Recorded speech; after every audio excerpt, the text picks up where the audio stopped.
Welcome back to Sports and Spirits. It is a Forecast Thursday. We should really move this to Friday, except that games are already happening Thursday, because then we could call it Forecast Friday, but it's going to be Forecast Friday on a Thursday. Yes, it is. I'm Steve. I'm Josh. Thank you so much for tuning in. If you wouldn't mind taking a quick second to hit that like button, and don't forget to subscribe to the channel. Also, if you're out there on any other platform, just hanging out, and you want to see a little bit of other content from us, check us out on Instagram, X, TikTok, Facebook, everything. We're there. Wherever you are, we're there. In your dreams, in your nightmares, we're there. Don't forget to like and subscribe. All right. Let's hit it. NFL, baby. Yeah, let's highlight the NFL starting tonight. You'll get to see the Broncos hosting the Raiders. Let's go. We'll see. I have a prediction that this could be a very lopsided matchup, just with how good Denver's played lately. Mm-hmm. But they also played really bad against some bad teams. So this could be one of those that maybe shocks some people, and the Raiders could play okay. But Sure. I think Geno Smith has a really tough time back there and gets sacked quite a few times by that Broncos pass rush. So either way, it'll be a good one to watch. The Broncos are very hot, and they're going to be a team to watch out for in the AFC. So we're back. International series, baby. What? We're back. I International. thought that was done. No. This time we're going to Berlin, Germany. Is this the first time in Germany? No, I believe there was a game last year. Really? If I'm not mistaken. How'd Yes, that one go? I believe the Panthers played over there. It went pretty well. Right on. Yeah. So I didn't know they were in other countries already. yeah. So this will be interesting. You got the Colts taking on the Falcons. This is gonna be a fun game to watch, and this like new atmosphere, new stadium for a lot of people who haven't watched a game in Berlin. Colts have been doing good. Falcons have played really tough the last couple of weeks, so both these teams are coming off very tough losses, as we talked about. Might be finally sending them a decent game. Yeah, I think I actually do think this could be a decent game. Although we'll see. Daniel Jones didn't look great this last week. That's true. So we'll see. We'll see who bounces back. Either way, it'll be a fun one to watch it on your local time. It'll be your very early slot, so here centrally it'll be about like 8:30. Otherwise, you can just adjust based on your time zone. Another one of those days where, guess what? You get a full day of football. Yes, you do. It's gonna be a good one to watch. And then you got your Vikes coming in on the noon slate. Come on, baby. They're at home against a very, very good Baltimore Ravens team with Lamar Jackson back. Heard that. So this has got the makings, I would say, potentially for like that game of the week atmosphere. Okay. Here in Minnesota, I think you got that compound of like Vikes good defense, Ravens good offense, but like you could have a mix of both, and like McCarthy and the Vikes offense could shock people because the Ravens defense is not that great. Yeah. So this has that just all those things combined could be like that game of the week, I think. Ooh, wow. So we'll see. I'm excited. Yeah, it's gonna be a good one to watch. Obviously, Vikes fans got to get the win. We got the toughest division in football. Yeah. We're in last place at 4-4. But we did beat the Lions. We did beat the Lions, so there's that. So those division games mean more than the others for sure. But yeah, you got 4 really good teams in our division, so every game counts. So you got to win all these ones going down the stretch. Yeah, and then we got the Bucks hosting the Patriots coming off a bye. I'm really interested in the Patriots this year for some reason. No, I don't know, man. I love the underdog story. Yeah. I'm a really big believer in it in sports, and that's why we watch like teams that come from where we don't expect them to, and then they're like legit contenders. That's why we covered them a lot this year. Yeah. Like this is a game preseason where like Bucks are probably favored big, favored heavy, probably talking, 10-point favorites. I actually think they could be underdogs in this one. I think the Patriots might be favored. That's how confident I feel in the Patriots' abilities this year. I mean, it's awesome to see. I know some of us are biased to the whole, like, I don't want to see the Patriots' success because we had Tom Brady all these years. We watched them on TV. This is a whole totally different Patriots scheme. Yeah. Their whole offense, everything is totally different. New coach. Yeah, new coach. A little similar on the offensive coordinator still, Josh McDaniels. Sure. But it's just, I love the young quarterback story. I love the idea of these guys, being faces of the NFL that, do the things the right way. Especially nobody thought that May was going to be who he is. Right. And I mean, in terms of like wholesome guys, there isn't one better in the league. I mean, he just married his, or proposed to his high school girlfriend. Yeah. It's not. He's the real deal. He's the real deal. You know what I mean? So, and obviously he's done everything the right way the whole time. So it's awesome to see him succeed. So that'd be a good one to watch. Now let's talk the afternoon slate. Here we go. I think this is where we talk. There's a few other games at noon. We're not going to address them. That they're looking like lopsided matchups. They're very bad schedule. Not worth it. Not worth talking about. But we got to start off. You got the Seahawks hosting the Cardinals. Sea chickens, baby. Yeah, I mean the Seahawks obviously look really good. What do the Cardinals do at quarterback? That's the question that everyone wants to know. Do you stick Jacoby Brissett? He's played really good for them these last 3 games. He's got them off the schneid. Yep. He's just efficiently been the better quarterback on paper. Or do you go back to a potentially fully healthy Kyler Murray? I mean, what are you doing if you're a coach? Do you go back to your guy making the extra money, or do you ride the hot hand? What are you doing? If I'm in it and the guy that's been put in for whatever reason is sure. proving himself, Sure. I'd probably roll it. Right. I think I somewhat agree with you. The hardest part about it is at the end of the day, it is a business. And Also so true. there's dollars and cents involved. And so when you're talking about a guy like Brissett, which I don't know his actual contract, so don't quote me on it, but I believe it's in the 2 or 3 to 4 million range, whereas Kyler's close to 50. Yeah. So we're talking about a guy making, almost 25 times as much. And the owners are going to be like, why am I paying $50 million not to see him on the field? Right. So it's going to be a question that Jonathan Gannon, the head coach for Cardinals, is going to have to decide one way or another, because this is going to be one that affects potentially his job going forward, in terms of keeping it. So here's what I guess I don't remember off the top of my dome. Yeah. Was the previous issues with the team because of him being at quarterback, and then when he went down, things turned around, or was it games that he was playing, or kind of both? There was games where they didn't play well, but also the Cardinals they've played a lot of 1-score games, and with Kyler under center, they didn't win any of those. Yeah.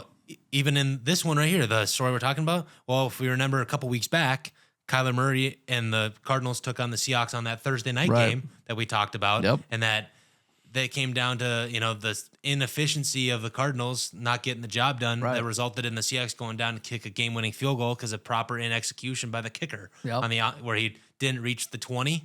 On the kick. And so then they put the ball at the 40-yard line, and then the Seahawks only needed like 20 yards to get in field goal range. Yeah. And so that is not on the quarterback. Right.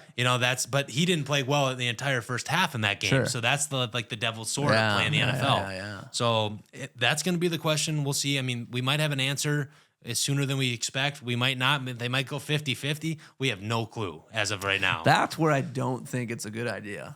The 50-50. The 50-50. It's like whoever you're gonna throw in, and it's a detriment to, I think, the team morale and everything like that. It's like whoever you're gonna go with, go with them. Right. And the only if you're going with the guy who's had the hot hand the last 3 weeks, go with him 100%. Yes. And the only reason he gets taken out is if he plays bad. Yep, plays bad or injury. And I think that's the safest approach if I'm the coach. Yes. Like if I was coaching the team, I'm riding the hot hand because the team's bought in on that guy. Exactly. Obviously athletically, let's not get it twisted. Kyler Murray's a way better athlete and probably overall a better quarterback than Jacoby Brissett. But when it comes to their schedule and who they've played, Brissett's looked better. So let's ride the hot hand and we'll see. But either way, it'll be one to watch out for sure. There you have it. And then the 49ers hosting the Rams. I believe there's a possibility. I'm hoping there's a possibility that we finally see Brock Purdy back. Whoa. That would be huge because that would elevate this game to the moon. It'd be a game worth watching. It would be a game worth watching. Obviously, we saw the Rams take on the 49ers a couple weeks back on Thursday night in a game where Mac Jones got a win in a crazy finish to that game on a fumble by Kyron Williams at the goal line that resulted in the 49ers getting the win. But either way, this is probably the biggest game of the season for this division. Yeah. Obviously you have both these teams, Rams, 49ers, also Seahawks, Cardinals playing each other. They're in the same division. Yep. So you got big divisional matchups this week. But this could be the deciding factor when it comes to end of season, like who wins this division. Because that head-to-head, if the 49ers get both wins against the Rams, I don't care how good the Rams are. That hurts. Right. Two losses against your divisional opponent doesn't bode well for your success in terms of winning your division. No. So this is a must-win game for the Rams to cement themselves as the top of their division. Yep. Just lock it in, be like, we are them. The thing to watch out for, we saw Puka go down with a little injury. Really? So we'll see what happens with him if he's going to play this week. It's going to be questionable. It was like a chest injury. So we'll see. That could be a big factor because obviously he's pretty special when he's healthy. Come on, Rams. But we'll see. And then on Sunday night. Sunday night. Yeah, let's do it. The Chargers host the Steelers. Let's go. This is one that, like, I don't know. This could have Two that, playoff like, hopefuls, both inconsistent. Yes. I think you got both these teams right now are in that playoff picture discussion. Yep. But we don't necessarily know what this team looks like and what this could look like at the end of the season. Because, like, we have a team like the Chargers who we know or expect that Omari and Hampton at some point will be back. That will elevate their run game. Yep. But we just saw this past week they lost their left tackle, Joe Alt, again with a high ankle sprain. It was a pretty nasty, got rolled up on just pass setting. It was pretty gross. Well, whenever you lose your blindside protector as a quarterback, your confidence goes down just a little bit. Yeah, I'd say so. But Herbert's been playing on an MVP type level these last 4 weeks. Oh, nice. So I do like the chances here, but also the Steelers defense we saw return to form this past week against Daniel Jones. That's very true. I mean, this is going to be one of those grinding games. Yeah. Like, you got the John Harbaugh, you got, that Mike Tomlin, you got that, veteran, old school, veterans, got, like, just, going to come down to a field goal, like 20-17 type of game. That's kind of my prediction. But we'll see. Either way, if it's a shootout, great. If it's a close game, great. Either way, I think it's going to be a good one to watch. There you go. So that's all we can ask for anyway. And then Monday night. Oh, yeah. This is one we absolutely have to talk about. You got to. You have the Packers hosting the Eagles. Oof. In a matchup that absolutely has the most playoff implications on the number 1 overall seed. Get ready. I think that this has, throughout the entirety of the playoffs, like, at the end of the season, you're talking about two teams. These are, in my opinion, no matter what, lock them in. These are playoff teams. Yeah. These are guys. Both these teams are making the playoffs. Yep. What their teams look like now and what they might look like at the end of the season might be different. Obviously, losing Tucker Kraft with the torn ACL really hurts the Green Bay, because that's it. That was Jordan Love's, like, safety blanket, his number 1 option. Expect big things going forward out of Romeo Dobbs. Okay. I think he's going to be good. Christian Watson's finally coming back healthy. And then watch out, Jaden Reed will be around the corner too. So that they do have some reinforcements on the way, hopefully. But expect them to lean on Josh Jacobs in this one. Run the ball, try to control the clock, especially in Lambeau. There's a good feeling that this might be 35, 40-degree weather. Ooh, and being a Monday night game, it's going to be a cold one. So it's going to be a lot of, we'll see what happens with Saquon's injury if he's going to play. But if Saquon plays, you're going to have that Saquon Barkley versus Josh Jacobs probably run game matchup, which I'm all for. Watch some of the best do it in the league. So let's do it. That's right. But either way, that's your, I guess, football slate to look out for this coming week. And then we'll address, next week, the outcomes and maybe other games we missed. Let us know if we missed any games that we should have highlighted for this next weekend or whatever. So, yeah, freaking let us know. Yeah. Or don't. It's your call. Yeah. But before you let us know, let us let you know about the Spirit of the Might weekend. Yes. Our friends at Old Forester. Look at that. If you caught our previous episode, we're sticking with the Brown-Forman family. This is the 1924 rendition of their bourbon. And this one just came out for the first time last year. Yes, it did. It was talked about as being probably more readily available than it was. Yep. It was definitely rumored to have a lot more releases in regards to being more available to everyone. It was really limited, at least up here in Minnesota or just everywhere. Yeah. They didn't realize the allure that this was going to have, which they should have. Right. But it was Old Forester phenomenal. is not something that people are sleeping on. No, that's not like an under the radar, like, oh, that's a good one. Right. So they have what's called a Whiskey Row lineup. And there are now 5 members of this family, starting at 1887 or something like that. And there's an 1897 or something like that. Oh. Then there's the 1910, and then there's a 1920. Correct. And this one was the 1924, which was added. And this is their first age-stated version on the Whiskey Row. That is correct. Coming in at 10 years, which is beautiful. Price is reasonable for a 10-year-old. It's more expensive. So here's another beefy discussion. thing, Yeah. okay? Yep. The Russell's Reserve 10-year, Yep. relatively inexpensive. Sure. This one here is maybe again twice the price. Yeah, it's definitely twice the price. I mean, your Russell's Reserve 10-year probably on the shelf between $40 to $45. Right. I actually personally love that bottle. I use So that for good. my old fashions. Yeah. That's what I use. So I mean, good recommendation for you if you Yep. want a nice old fashioned. But yeah, this one's probably closer to your $100 price point. Yep. I would say. I mean, it varies. Obviously, the cost and what it goes for in the secondary probably elevates that a little bit in certain areas. So you might see it a little higher. But we'll see here if it's one of those that. I mean, I remember it from last year. Really good. It was really good.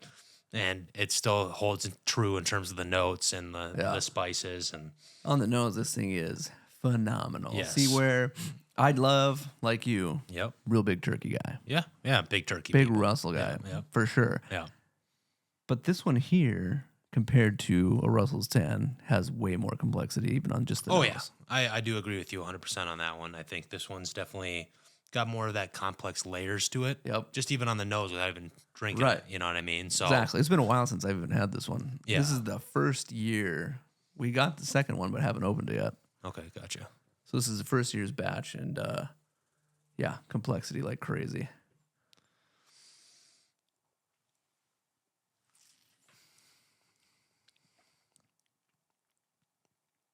Oh yeah. That's so buttery. Yeah, that might be worth the extra money. Yeah, that one's pretty good. That's good. So like, here's my thing with this one is that, you probably see your Old Forester regular lineups anywhere between 50 to about 65, 70 bucks on the shelf.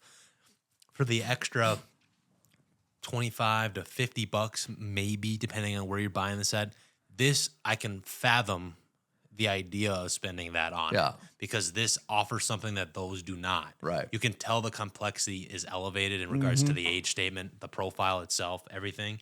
This is good stuff. So good.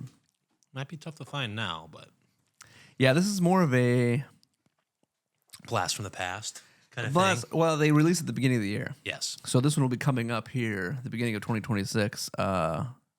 They are generally, this is a yearly release, where their other ones are more shelf stable. They're just there. Yep. I don't think this one was ever going to be a shelf stable thing. It was going to be a more available, like yearly release. Yes. Type of a thing. Correct. That was their plan. Yes.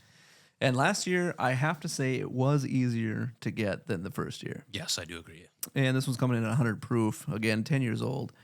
Added to the old Whiskey Row lineup.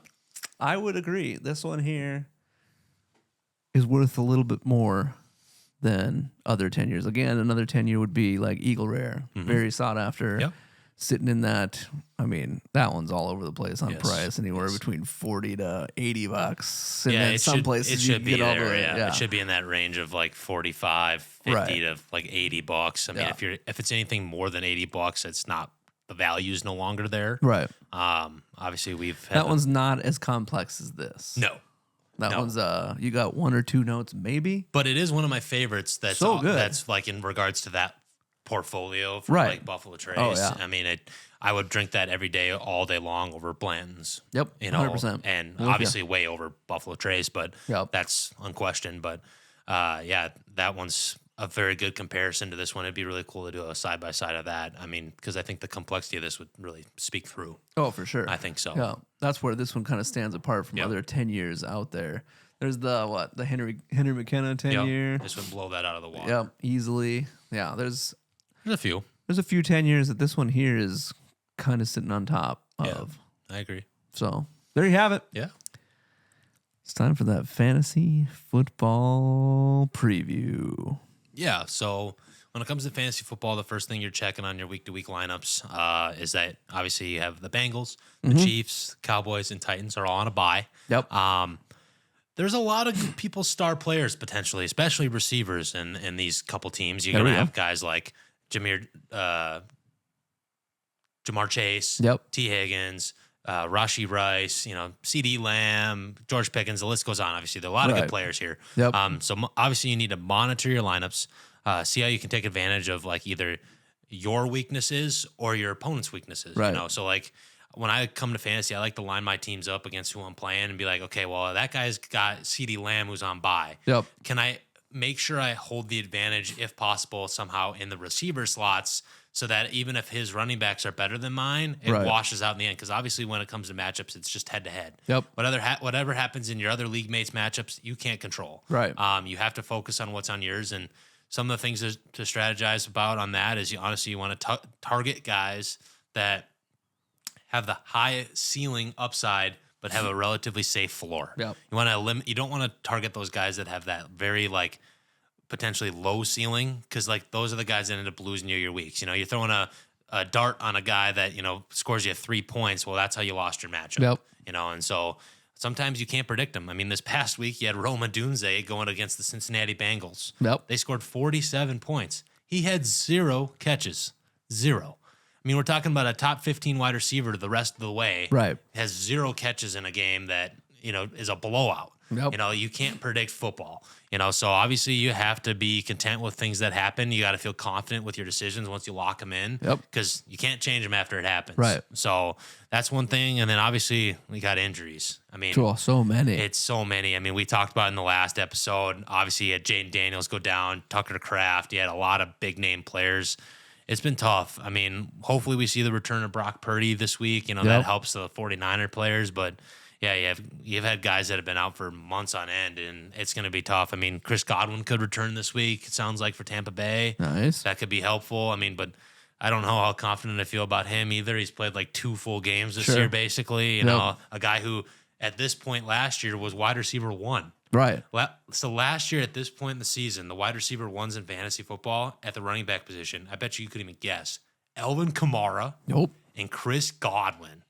Never would have guessed. It never would have guessed either one. And then this year you have a pretty standard Puka Nacua, Christian McCaffrey. Yeah. So obviously every year is different, so you have to roll with the punches as they come. But I don't know. This is an interesting season, and this week the matchups are not great for fantasy. I mean, even just look at this last week, right? Yeah. Rico. Sure. Like, is he now, after last week's performance, Yes. is he like an every week RB2 going forward? I don't even know if I would say that. I would say he's an every week potentially low end RB1, high end RB2. Like I'd put him in a whole nother, because like almost on that bubble.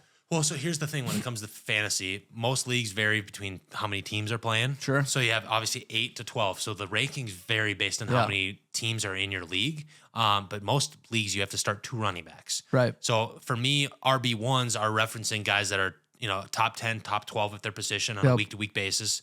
And then RB2s are your like guys that are, 11 or 12 through like 24. Right. And for me, there's absolutely no doubt after watching this past week, Dowdle's a top 10 play. Yeah. And I don't care what format, PPR, non-PPR, he gives me that like Derrick Henry vibes in regards to like his value, because the volume's so much. It's just there. Yeah. You can't take away from the fact he's getting 20 touches. Yeah. Like anybody that gets 20 touches in my book, you have to lock him in with so much confidence.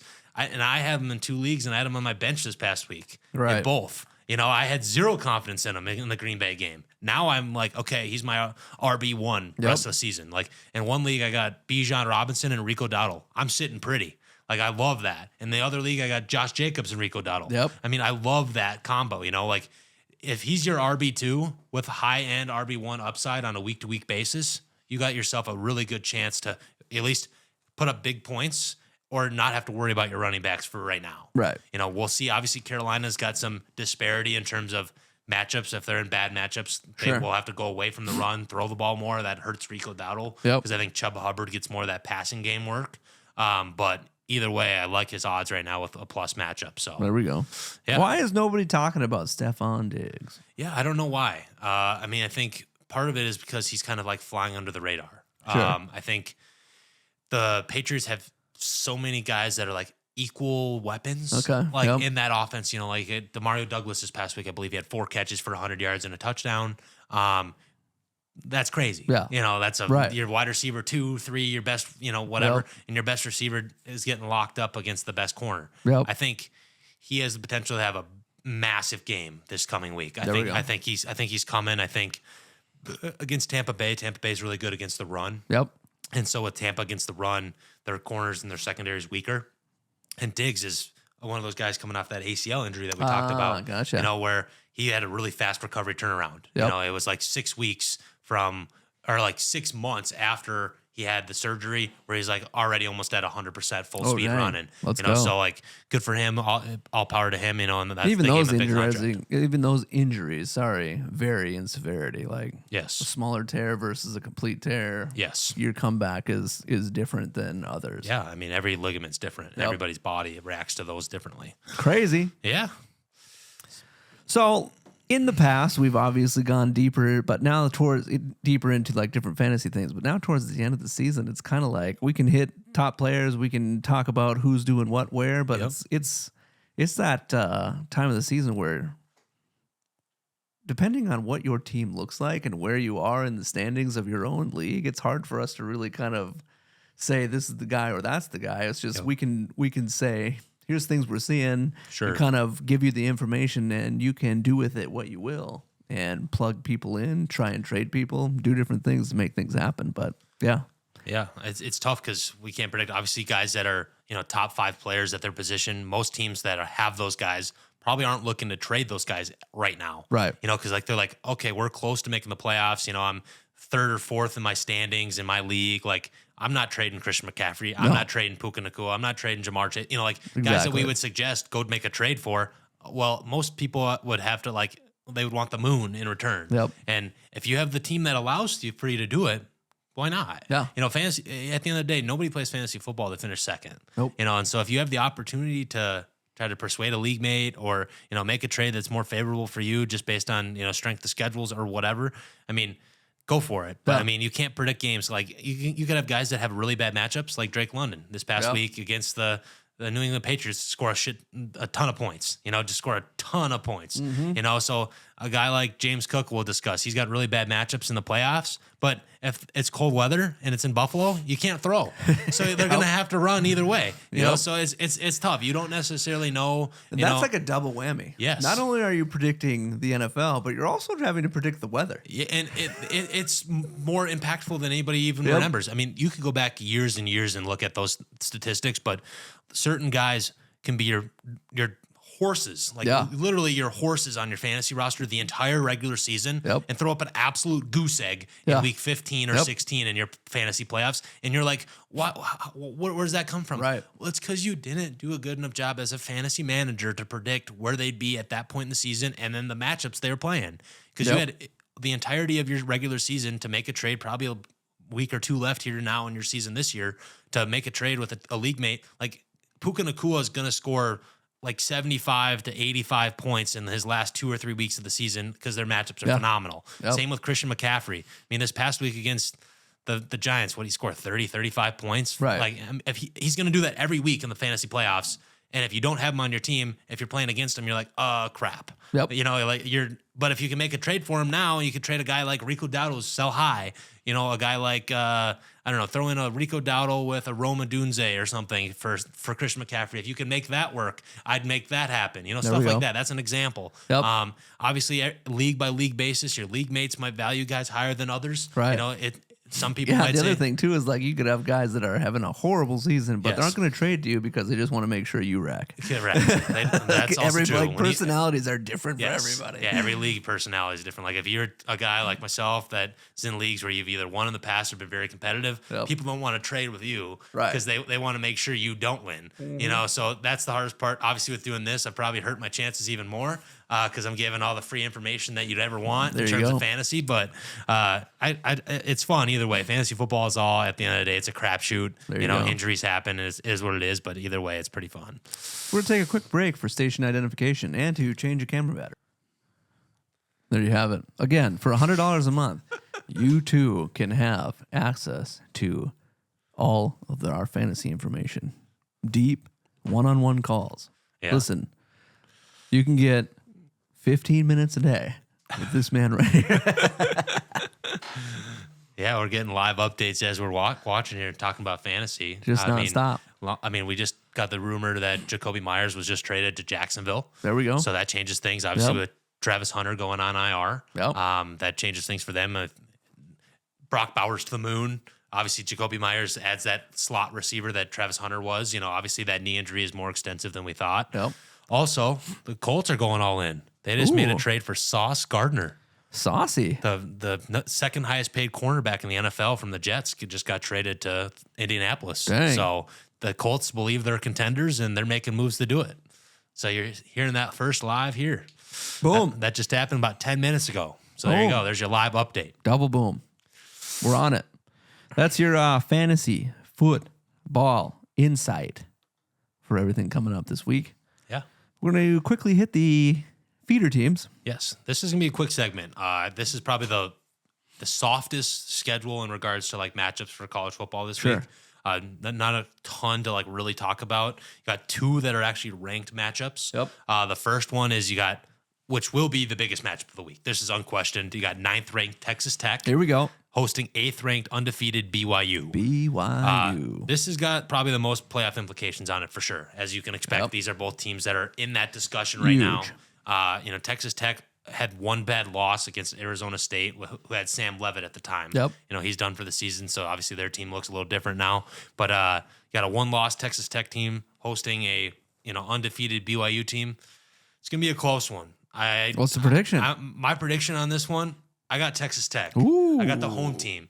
I'm going with the home team. I have not been high on BYU. Sure. I have not been high personally on BYU. And honestly, I don't know if it's just I don't believe in them or that they just don't on paper excite me. There you go. They just don't excite me in terms of viewers. And so like for me, I think Texas Tech with the money they spent in the NIL, they're the high-powered offense, it's going to be a team that I think, at home has the advantage. But it wouldn't shock me if BYU wins this by a field goal. There we go. It's very possible. So either way, it'll be one to watch absolutely for sure. There it is. Yeah. And then the one that, is probably the more important for Missouri Let's keep talking about some Texas teams. Yeah, let's talk about it. Texas A&M. Yep. You got 3rd ranked Texas A&M, undefeated. Going on the road, take on 19th ranked Missouri. This is a game for Missouri that, is a make it or break it. You win this game, you're right back in that contention. Yep. You take down an undefeated Texas A&M team, you're right back in that top 12 contention. Whereas you lose, your season's over in regards to your rankings. Do you think Texas A&M is going to let that happen? Honestly, no. Right. I have full confidence in Marcel Reed. Yeah. I think the 3 best quarterbacks, as we talked already in this year, is Marcel Reed. You got Julian Sayon for Ohio State. And then obviously I got to go with Ty Simpson for Alabama. They're obviously ranked 1, 3, and 4 in terms of their actual teams. Right. So that's pretty self-explanatory why that is the case. Obviously you got Mendoza as well for Indiana, who's the 2nd ranked. So you got 4 really good quarterbacks. Generally, when you have good quarterbacks, your teams are good. Yep. Like you win games. Makes sense. And so there's direct correlation with that. And Marcel Reed's probably the most prolific dual threat quarterback of the group, which bodes well for them because, like, as we've seen in the NFL, those guys tend to have higher upside, in matchups. Obviously we're not talking fantasy here for the NCAA football. Right. But, I mean, this guy is going to just dominate, I think, this Missouri team with his legs, and then he's going to create some big plays with his arm. So it'd be a good one to watch. I think they could win this game pretty handily, but we'll see. Missouri is a tough team. They've played really close games throughout this season. They played really, really tight games against Vandy, Alabama. So we'll see what happens. But either way, it'll be one to tune in for. Ooh. And this, I'm not a believer. We've talked about this before. Georgia, 5th ranked Georgia. I am just not a believer in this team. The Dogs, yes. They do host Mississippi State. Obviously, being at home, huge advantage for the Dogs. This could be a close game as well as being a game where Mississippi State potentially could pull off some kind of upset here. Really? I think they fly under the radar. I mean, obviously, Georgia's got to be favored pretty handily here. Yeah. Probably 7.5 or more. Mm-hmm. But it's going to be one of those that Mississippi State has really played really tough games. This SEC is really tough. They're battle tested. They won a big game this last week. When you're riding a high on a game where you come back where you shouldn't win against Arkansas, it's huge. Yeah. Momentum is everything. It really is. And so that'll be fun to watch. And I'd love to see the Dogs go down, but that's just me. But let's talk about the team that we know we're going to talk about. Obviously, you got 4th ranked Alabama. If nobody saw this coming, you haven't watched enough episodes. Yes. So, I mean, I can't not But before cover. he gets into that, Yes. Shout out Livy Dunn. Oh, yeah, of course. Got to mix that one in there, too. If you didn't see that coming, you haven't watched enough videos. That's right. Yeah. So could you guess who they're playing? I'll give you a hint. LSU. That's right. So Alabama will be hosting LSU. Obviously, this game probably looked a little different on the preseason schedule in terms of, top 10 teams potentially playing each other. Obviously, with Garrett Nussmeier, the Heisman, hopeful at the time going into the season. LSU no longer has Brian Kelly at coach. It's going to be their first game since firing their coach, so I think it'll be one where I'm definitely taking the tide in this one pretty handily, but LSU could play very motivated. Teams that, fire their coach, come in with a new interim coach, and they play with a whole different kind of energy and confidence. So It could be one that, unfortunately, as a Bama fan myself, LSU could shock some people and shock the world, but I don't think it's happening. Yeah. So Livy Dunn's not there. No. Paul Skeens isn't playing quarterback. Yeah, exactly. So you know what? This one's pretty much going to be all tied all day. All right. I love it. He loves it. Yeah. So do I. Yeah. All right. This is a little anecdote. So you know who you are out there that's listening and said I need to throw this out there. So you got the Minnesota United, MLS.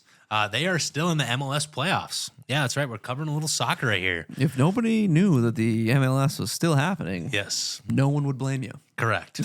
Correct. It's under the radar, but I someone suggested I needed to cover it, so here we are. I did go to a game this year, though. Okay, cool. Yeah, How did you think? Absolutely fire. Yeah, apparently the stadium is pretty cool. I cannot believe that whole section at the end of the field literally plays and sings music the whole time. The entire game. Yes. That's what people said. The atmosphere is awesome. It's just nuts. Yeah. So, yeah, that's pretty cool. But anyway, they are taking on the Seattle Sounders in a best of 3. Okay. The series currently is tied 1-1. The Loons won in a shootout in game 1. Let's go. But then the Sounders won game 2, 4-2. But game 3, as you're watching this, is scheduled for Saturday at Alliance Field. So we're at home. So in the deciding game in terms of who moves on. Cold game. It's going to be a very cold game. I think the high on game. Saturday is like 33, if I'm not Yikes, mistaken. I think you're right. I think that sounds right. So not going to be the greatest weather conditions, but bundle up. Bundle up, y'all. Drink some hot chocolate. Go watch a game. Those. They'll be there. They'll be there. Ooh, they'll be there. Those guys know how to bundle up, and they don't care. Even if they aren't bundled up, they just don't care. There's just one thing I definitely don't want to do, is that's play goalie in that day. That ball's going to be so hard. Ouch. I can't even imagine kicking it. Yeah, let alone trying to stop it. Right. Oof, that's going to be a cold one. But either way, tune in and enjoy some Minnesota United soccer on Saturday. Who do you got? You know what? Let's go with the home team. Let's do it. We're a bunch of homers here. We're homers. Obviously, it could go either way. Soccer's not going to be this, 27-5 game. Soccer's going to be low scoring. We're talking playoffs. It's going to come down to one goal here, one goal there. And honestly, whatever team deals with the weather conditions the best. Yeah. Loons for the win. Loons for the win. Let's go. NBA, baby. Let's do it. Let's do some hoops. Let's do it. Yeah. So tonight, as you're watching this on Thursday here, there's only one game on the slot. You got the Suns hosting the Clippers. Sometimes that's okay. Yeah. Okay. Yeah. Sometimes it's all right. That means you can focus on Thursday night football. That's right. You don't have to watch like 6 basketball games and Thursday night football. So nothing wrong with that. The reasoning behind it is on Friday, you have the second set of the group play games for the Commissioner Cup. So most of those teams, I believe almost all those teams are playing in that game on that night, excuse me. So the first, you have the Timberwolves hosting the Jazz. Oh. I may or may not be at that one. It'll be a good game. Be. Yeah, I'll be at that one. But other games to highlight for the Cup, you got the Magic hosting the Celtics. That will be a very good game. 2 very good teams in the East. You got the Spurs hosting the Rockets. 2 teams that are definitely playoff contenders at early part of this season. Yeah. You also have the Kings hosting the Thunder. And Thunder have been they're pretty good. Yeah. 7-0. Yeah. We'll see. They've been decent. They've been good. We'll see if they're still undefeated at that point. But the Kings are got a very deep team. They got Domantas Sabonis, one of my favorite players to watch in the NBA. It's a great name. It's a great name, great player. Yeah. Great player, great name. DeMar DeRozan, one of the most consistent players to ever play basketball. I mean, let's go. The king of the mid-range. DeMar DeRozan. That'll be a great game to watch. And finally, when these two teams play, it's always electric. You got the Nuggets hosting the Warriors. Let's go. So, I mean, the last couple of times we've seen this game, we've seen game winners, Jokic heaving threes, crazy stuff happens when these two teams meet. So, bunch of great basketball for you to watch on Friday. Obviously, tune into your local coverage in regards to the time frames on all these, but they vary. But either way, lots of great basketball. Lock it in. Lock it in. Saturday, obviously, there's going to be a lot of games on the docket, but the one to highlight, I think the Hawks hosting the Lakers will be a good one because the Lakers have had some injury issues. You Really? know, you had Luka. I must have missed that. Luka, Austin Reeves, both were out last night. Obviously, LeBron's still been out, so we'll see if both those guys should be back by that Saturday night, making it more entertaining to watch. Obviously, unfortunately, we're not going to see the Trae Young versus Luka matchup. Probably, that was the one. If anybody knows from back in the past, is that they were traded for each other on draft night. So whenever they play each other, it's always talked about. Nice and chippy. But yeah, it'll be a good one. And then Sunday, you got the Timberwolves going on the road, taking on that hungry Kings team that we talked about. This is gonna be a good one to watch. These two teams always play really close games. Now this is gonna be a chippy matchup. Yeah, this will be chippy. You got Sabonis in there. You got Zach LaVine, former Timberwolf. You got guys. They've Russell Westbrook. He's pretty good. Obviously, Hall of Famer. So it'll be interesting. That'll be a good game. We're in that time frame at this point where we're gonna start to hear more updates regards to like Anthony Edwards' injury at this point. So next week when we talk about the coverage, maybe we'll have an update on his return potentially. Well, that's hopeful. So I mean, we'll see. But either way, it'll be a good one to watch. There'll also be the Bucks hosting the Rockets. My two favorite power forwards to play in the game today, Kevin Durant, Giannis Antetokounmpo. Yeah. Another great name. Yeah, another great name. Man. Yeah, and so they it'll be fun whenever those two guys in particular square off against each other. It's awesome to watch. But that'll be a good one. And then lastly, you got the Timberwolves. They'll continue their road trip and take on the Utah Jazz on Monday night. So you'll see them play the Jazz a couple times this weekend. So hopefully we can get wins. Obviously the Jazz, they're a young, feisty team we've talked about this year. Unfortunately, they haven't strung together a bunch of wins. But man, did Keontae George last night look special. Sure. He was really, really good. He's their future point guard. He's a future star in this league. I'm calling it here. He's calling it. Lauri Markkanen's been phenomenal for them. So you back those two guys, feed those guys ball, let's get them shots. They're creating offense. If they can continue to do it, they can win some games. Hopefully, unfortunately, they're in a very tough Western Conference where it's going to be tough to make the playoffs. Right. But exciting things for those guys in terms of seeing what their prospects can be for the future. There it is. Yeah, that is your NBA. We're gonna quickly hit the ice. Yeah, let's cover the ice here real quick. Just keep you in the loop of what's to look out for. Tonight, first off, you got the Wild going on the road, playing a very, very good Carolina Hurricanes team. We've talked about them a few times. They're a very good roster, and it'll be a tough test for the Wild right now where they're at in this season. I don't know necessarily if I like the Wild in this game. I think I'm gonna have to go with the Hurricanes getting the win, but. Either way, it'll be something to tune into tonight since there's not necessarily, I guess, a bunch on the slate in terms of sports. So, right. I'll probably tune into this one more than I would maybe in the past, but unfortunately, I think this game will be over quickly. Yeah.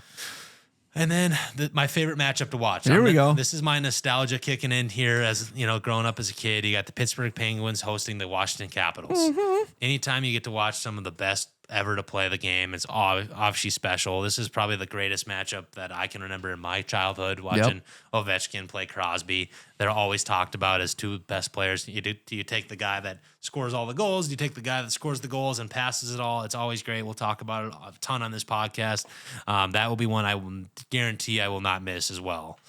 Do you think he has another season in him, Ovechkin? I think so. I think the hardest thing that we as viewers can't understand is that when we're watching these guys, the training and everything that goes into it, if they still feel like they can compete especially at the highest level, or in terms of just still play competent enough that they want to still continue to show that they're good enough, they're going to do it.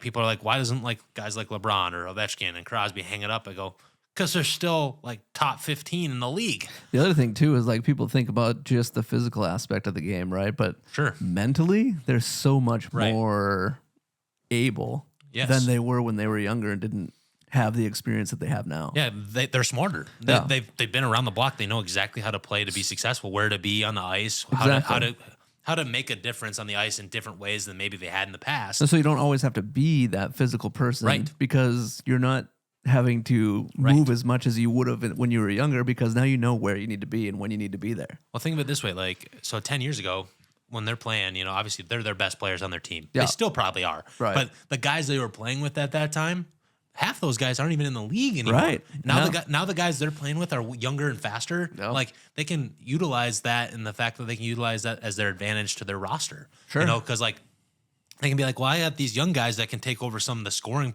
power. Yep. I don't have to go out there and score 60 goals this year Right. for us to be successful. Yep. I can use my knowledge, pass it on to the young guys to help our team win too. Yeah, because You know, his knowledge also translates to them, because here's where I need you and here's when I need exactly. you. Exactly. Yep. And so that's the part I love about sports is Yeah. there's so many different layers that us as common viewers don't look at and be like, oh, that's how that translates. Yep. That right there is just an example of the many aspects that a veteran superstar Hall of Famer Yeah. can bring to your team or the ice in this case, you know, because honestly, they've been around the block and they've seen it thousands and thousands of times. Yep. So either way, that'll be one I will for sure be watching tonight. And then you got the Wild continuing their road trip on Friday. Wild. Yep, they will be taking on the New York Islanders. Slight bias growing up on this one. You know, watched this matchup a lot. We had a lot of like Gopher guys Yep. over the course of their tenure, you know, end up there. So it'll be fun to watch. I don't think there's anything too noteworthy in regards to watch out for in this matchup, other than just letting you know the Wild are playing back-to-back nights. There you go. But then Saturday, you got the Devils hosting the Pittsburgh Penguins. Mm-hmm. That's a good one. You got two very good teams there, and then you also have the Las Vegas Golden Knights hosting the Anaheim Ducks. There we go. Very good one on the West Coast. Very good one on the East Coast. You got kind of the tale of two swords there. Great games to watch. Great games to watch. So just something to look out for on your Saturday slate if you want to watch some hockey. And then on Sunday, you got the Wild hosting the Calgary Flames. This should be a win at home. This should be a game Let's hope so. We should win this one. I'm just hoping that, you know, they follow through. I mean, we'll see. I have faith in the Wild that they'll figure it out at some point. But I mean, at some point, you're like, you got to give up on the fact that they don't win the games they're supposed to. Yeah. You know, you lose that confidence that you used to have in them. Like, oh, this team, oh, they're beating them. Yeah. You know, like, this is a game, oh, they should win.